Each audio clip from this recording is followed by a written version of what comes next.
When I first start a portrait, whether it be a commission or something that I've decided I'd like to do for myself, what I like to do is have them come in for a preliminary, almost talk, and I make charcoal sketches while they speak to me, because there usually is certain mannerisms that create their personality, and that is something I like to usually catch, whether it's some way that they hold their glasses in their hand, or the fact that they may raise an eyebrow when they speak, or if they laugh a lot. Sometimes you want to get that smile because that's them, and people recognize them from that particular thing more than just sitting there and looking out of the canvas. So that is my first move, to make the sketches. I do profiles, front view, so on. And when I've decided which one I like the best, I execute it on a canvas. And the second sitting, usually, after I've got it on the canvas, I block in the color and continue talking to the person, because sometimes the way I think I was going to do it changes in the middle of doing this, because now I've seen something, oh, I have to get that in, or maybe I should introduce that particular phase there, and so on, so that it sometimes is a little bit different than I had first thought I was going to do. But usually that would be the second sitting. After that, I take a lot of pictures, because now I've pretty well decided where I'm going with it. And usually most people don't have time to sit there for hours and hours.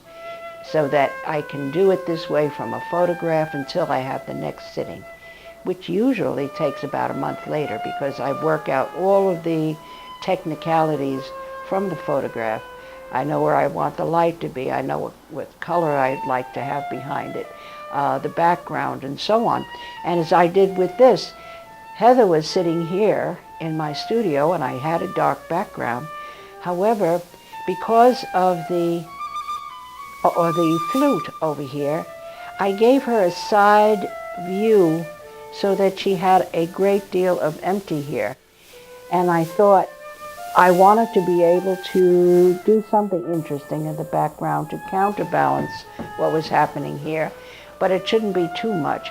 And I thought of the night sky, and that seemed to be a good solution, because I could show that there is light coming from here, and that casts light on her coming down in this direction, which is what I endeavored to do at this particular point. You could see the shadow of the flute there. You could see the shadow on her face from her hair.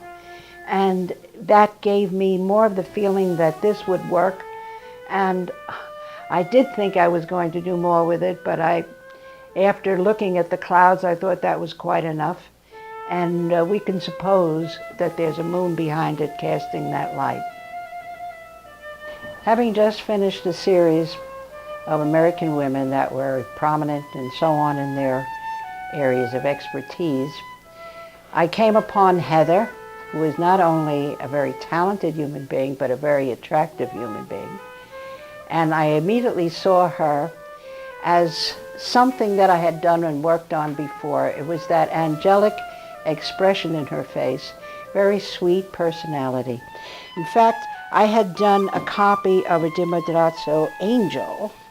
Of course, she had no clothes, but she had the same kind of expression and features, I think. Very ideal as far as eyes, nose, mouth, and you couldn't help but fall in love with her just to see her. And I had that same feeling when I saw Heather, and I thought, wonderful, I could combine something that has the talent that she has, the area of expertise that she has is in being able to teach young people. And she has a lot of young people under her that are teenagers. Sometimes they are a little difficult to handle, but she handles them beautifully and does beautiful music with them. They have a wonderful choir.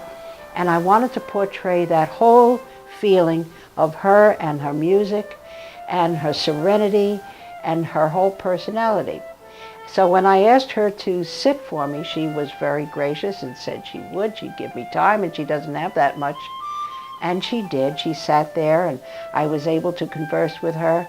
And as I was speaking with her and painting at the same time, I got to know Heather very well. And she certainly is the kind of person that she portrays herself to be on this painting. She is a very sincere, warm human being and very regular in spite of all of her talent. She plays all of the woodwind instruments, plays guitar, is expert in trying to get the children to do a play. She just finished with The Phantom of the Opera. It was something that I would have invited anyone to. If you can't make Broadway, come to her and she can give you this wonderful performance. And that is one of the reasons I had her sit for me. I wanted to get all of that on the canvas. Music has always been a part of my family. My mother is a trained pianist, and my father is a church organist and a Catholic recording artist, and my uncle's a guitarist, and music has always been a part of our lives. And as far as schooling goes, I really didn't formally study music until I got to college, the Aaron Copland School of Music at Queens. Up until that point, my uncle had taught me the guitar, and my parents collaborated on teaching me the piano, but I started taking the flute. I taught myself the flute when I was about high school age, and then I started to take that more seriously in college. I was actually studying classical guitar at first, and then I moved on to become a woodwind specialist, flute, oboe, clarinet, saxophone, things of that nature.